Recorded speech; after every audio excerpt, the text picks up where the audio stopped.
You join us again now, midway through round 5. Round 5 is still going on, but the game on table 1 has ended rather abruptly. I'm going to hand us over now to Robert and Simon to kind of explain what happened. It was Necrons v Necrons, and yeah, very quick. Talk us through what happened. Okay, so it was kill points with Hammer and Anvil deployment zone. So it was kind of set up 24 away from each other and go for it. So I deployed, and then Simon deployed just over 30 away, so I had to move to shoot him. So I went first, shot some stuff, nearly killed an immortal unit. They went down to 1 model, and then some got back up. They didn't run, and that was the end of my turn 1. So then they retreated. He moved these Annihilation barges up, returned fire at my Annihilation barges, knocked a whole point off 1. My turn 2, I had 2 flyers come on out of my 3, and I knew Simon had 2 flyers as well. And because of the deployment zone, I was able to move him on along my board edge within 12, so his flyer wouldn't be within range of them, because his flyer can only move 36 plus 24 range. Yeah, and then I shot his barges, moved back a little bit, shot his barges, did nothing. Simon's turn, his flyer flew on, and he knew I'd be able to shoot it if he tried to go anywhere else, so he went forward and tried to target the barge that had taken a whole point, failed to kill it. He got really good rolls actually, caused a lot of, I think he caused about 3 or 4 whole points, but I passed some cover saves. I think I passed like 3 out of 4, which was really fortunate. On 5s? On 5s. On 5s, yeah. Is it still the night fighting? No, it's normal now. So oh yeah, you get for moving, so. And then as a result, my flyers then turned around and destroyed his flyer, and I moved everything else back 12. So he would have to move 12 if he wanted to shoot my stuff. And then I left some Wraiths and a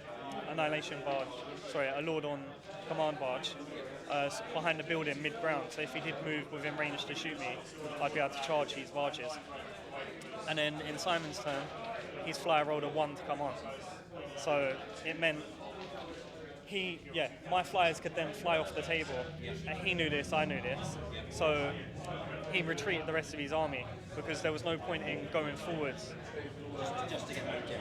Yeah, exactly. And it's a long old dead man zone to run across with no targets. So my flyers went off. Turn 4, he's automatically come on. Had no real targets. Then mine come on, shot it down. And then everything else, he retreated, I retreated. So we kind of had a standoff for the final 2 turns. And that was how it ended, 3-0. So it was really, really quick. Not a lot of kills. So it doesn't sound like there was much really you could have sort of, you shooting at the right stuff, but if it's not going through, and then the way the game sort of laid out, it kind of really hampered what you could do. Yeah, I mean, I was pretty restricted. I mean, as Rob said, I knew that he had first turn, so I set up over 30 inches away, which meant that he had to move over 6 inches with his barges to get into range, which meant they were snap firing only. And he got obscenely lucky, did serious damage to the Immortals. And that was it. I mean, I planned up to get first blood. I set up my army to get first blood, because in this scenario, we've both got such short ranges with our armies. We've got a very brief sort of firefight going on, and whoever comes out victorious can literally retreat and win the game by avoiding getting themselves killed. And so I pushed my barges forward, as Rob said, and the flyer came on in turn 2. Everything targeted that 1 barge, which was down by a whole point. So I had 3 Annihilation barges and the flyer. And yeah, Rob just passed sort of 4 out of 5 plus jinx saves. And so it dropped from 2 points down to 1 point, and it didn't die. And it left my flyer in a very, very precarious position. And at that point, it was looking pretty dicey for me, because Rob obviously got the first blood, which he obviously got through getting a kill point, so he was then 2 up on points. And he retreated with his army, but left a little bit to threaten me if I chose to counter. And so when my reserve failed to come on, it was kind of almost game over at that point, because, as he said, he could fly his flyers off without fear of retaliation. Mine has to come on the next turn, and is going to get shot down by his flyers. And so I really had to make a decision then as to cut my losses, or whether to push forward into a meat grinder. I mean, if you've got a 24-inch gap, which was kind of being maintained, that's fine from turn 1 if you charge across the board and commit your entire army, because you've then got five turns at least of running across the board to get into combat. But when we'd had 3 turns of sort of keeping that 24-inch gap between us, I was suddenly only left with 2 turns. And 2 turns to close that gap and do enough damage, and to weather his shooting, probably losing a couple of units, get into combat with his units, which are equally as powerful, probably, because he's got 2 units of Wraiths as well, and mine would have taken damage on the way in. And then to win that combat was just a really, really tough job. So there wasn't much chance of me winning the game at this point.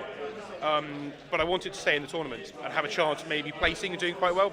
So I made a tactical decision, decided to retreat my army into a corner.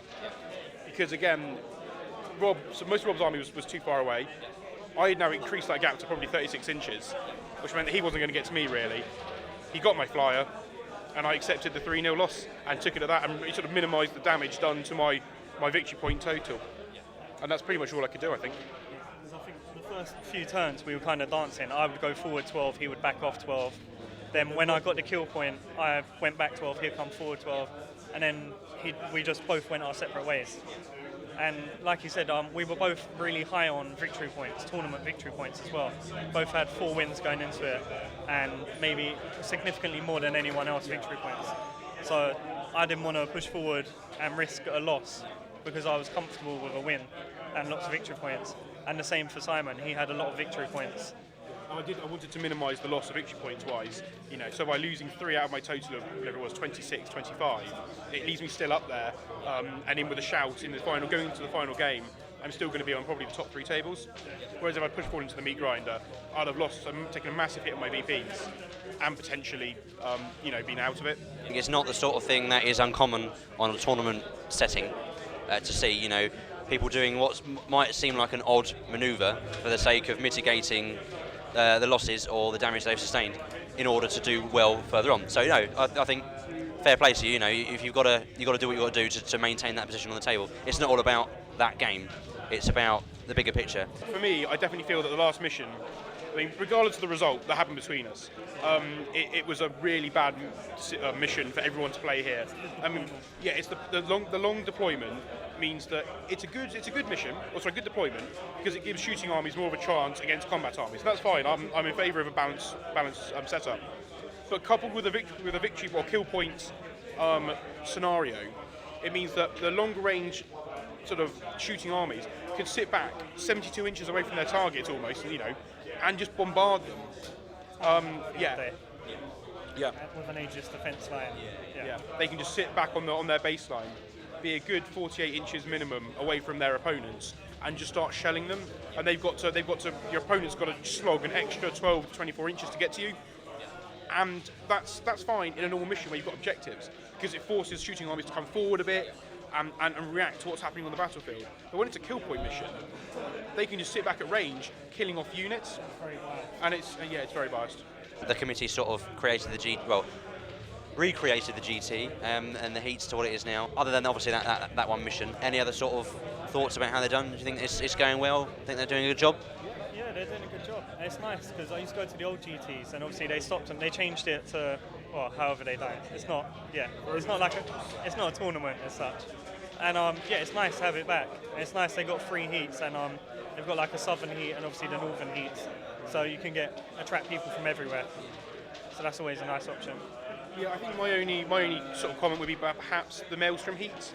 Perhaps you wanted a southwest heat, because you've got a northern heat with the northern Warlords. Anyone from Maelstrom area can relatively easily commute to the northern Warlords heat. Where by having another northern heat, you almost don't need that. You've got a southeast heat with the Brighton heat. You almost kind of want a southwest heat to capture the Cornwall, Bristol, Wales area, because for them to travel to the northern Warlords is quite a trek. And for them to go to Brighton it's a long way, but it's doable. But it'd be easier if there was a southwest one rather than, sort of 2 northern and just a southeast. Yeah. But some sort of maybe Birmingham, maybe a Birmingham / Bristol type heat would be quite nice. But no, I think it's been run really well. Really smoothly organised. The packs we got here was fantastic. I've not really had something like that at another tournament that wasn't a Games Workshop run one. Thanks for chatting to me, and good luck in the final round, guys. Cheers. Do you think the new Chaos Codex is underpowered? I'd say it's more balanced than underpowered. It's got a lot of good things and a lot of bad things. Compared to some of the others, I would say definitely, yeah. It doesn't have anything that's totally amazing. I mean, Demon Princes are really good, but they're really expensive. Whereas in Necrons, you've got things which are just as good for like a third of the price less. At the moment, first view, a bit. I'm a little bit disappointed by kind of the flexibility of it, but as with all codexes, after a few months, people will find kind of lists which are very, very good. I would say no. I think the Forge Fiends and the Mauler Fiends really need to be tested. No, I think it's alright. It's quite reasonably balanced. It can represent the legions a bit better, but other than that, I think it's okay. I was saying to my mate, because he did say it was underpowered, and when they brought out all the new fantasy books, they said that about them, like the new hardback fantasy ones. I think as they go on and release all the other ones, they'll sort of come back into about. But it's hard to tell right now. I think there's probably some filthy lists to be had out of the Chaos Codex, but yeah, so I'm undecided. Yeah. Final round now of Heat 2, and we're at the top table. Somewhat unsurprisingly, we've got Necrons versus Tyranids. Tyranids have done well. Got James's Tyranids over there, and then on table 2, it's Necrons versus Necrons.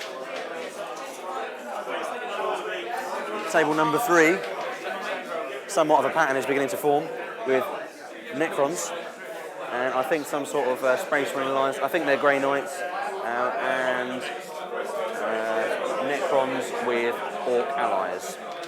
So that's the top 3 tables. So we're going to walk through now.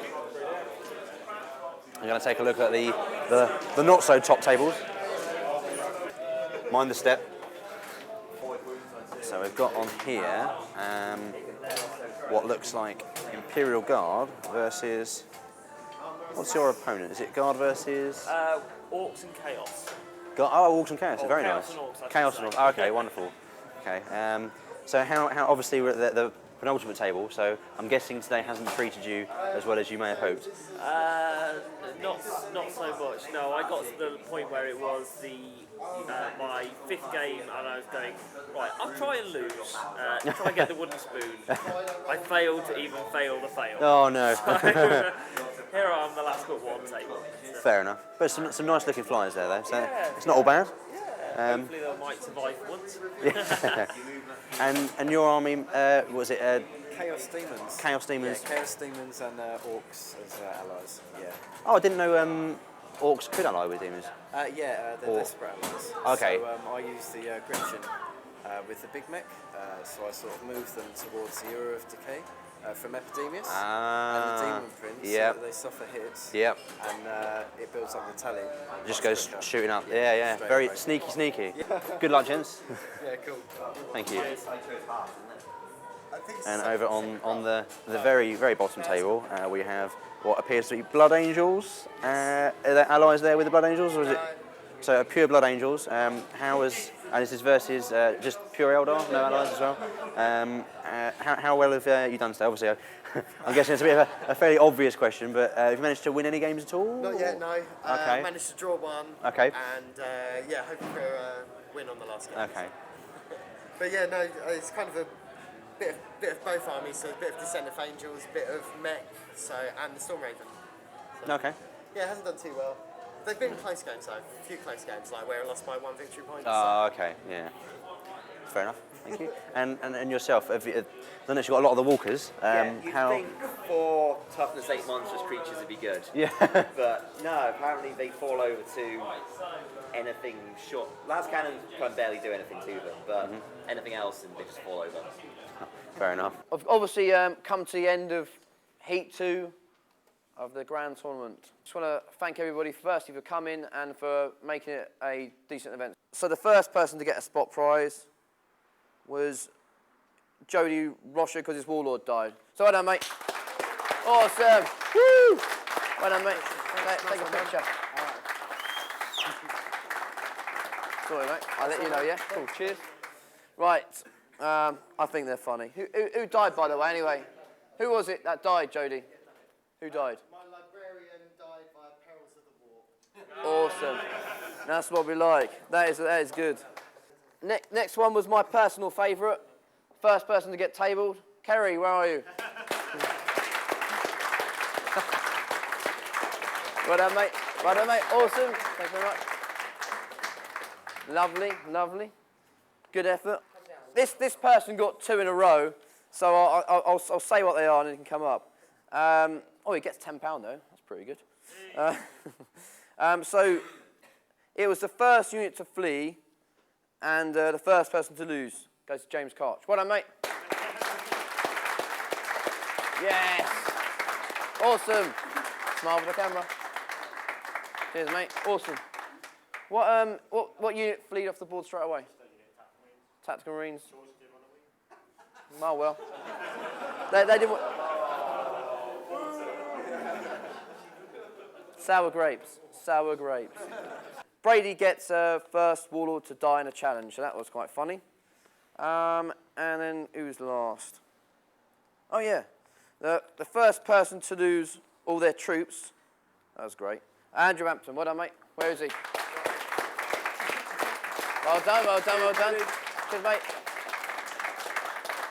Yes. It's a good idea losing all your troops on that mission. Just to give you a little bit of information, really. The top 4 people had exactly the same tournament points. 186 points. Exactly the same. So, and in the end, obviously, it then came down to VP difference. But the additional thing to that is that when you get your exceptional sports little box, that also, you know, obviously affects it because, you know, you get an additional point for that. So literally it was horrifically close. But, you know, the top 3, well, we don't have to give that one out really because he's not here, but we'll still clap him. It was James Ramsey with his Tyranids. Well done, James. So that's good. So again, anyway, I'll tell you the difference then. So James got 31, the next person got 33, and the next person who actually won got 35. So the person that come exactly is crazy. That come second is, it's a bit like X Factor, isn't it? Rob Buckley. Well done, mate. Well done, mate. Well done, mate. Give you your prizes, mate. Give you your prizes. He gets a lovely £10 voucher. There we are. Thank you. And probably best not to put your fingers all over that because it will. Don't finger it, all right? There you are. And let's have a photo of this. So stand there, nice. Don't drop it, mate. Nice. Well done. Here we are. Cheers, mate. Well done, mate. Cheers. Awesome. Yeah, take that. Woohoo!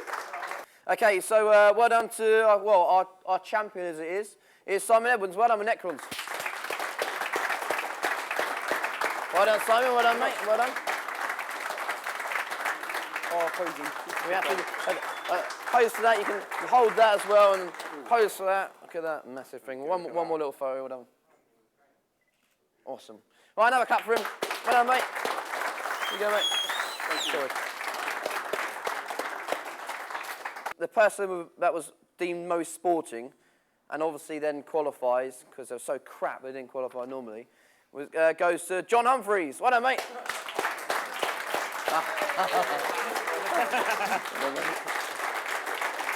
Right, let's do that. There you go.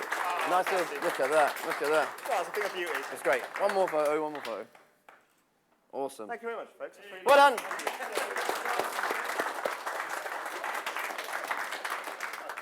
I'm going to take a box. The best army I thought was, well, it was very hard to even sort of pick 5 people, but it ended up with John with his Necrons. Well done, mate.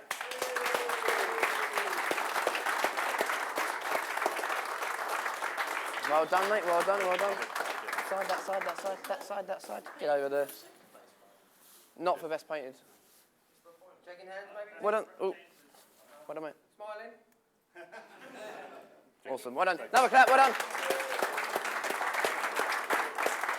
We've come to the end of the tournament now, and it's time to go home. So just one more thanks again for turning up and making such a good tournament. So well done, lads. That's it then. Time to go. Awesome. I'll put this up over here so you can dash and have a look. If you qualified, your name is highlighted.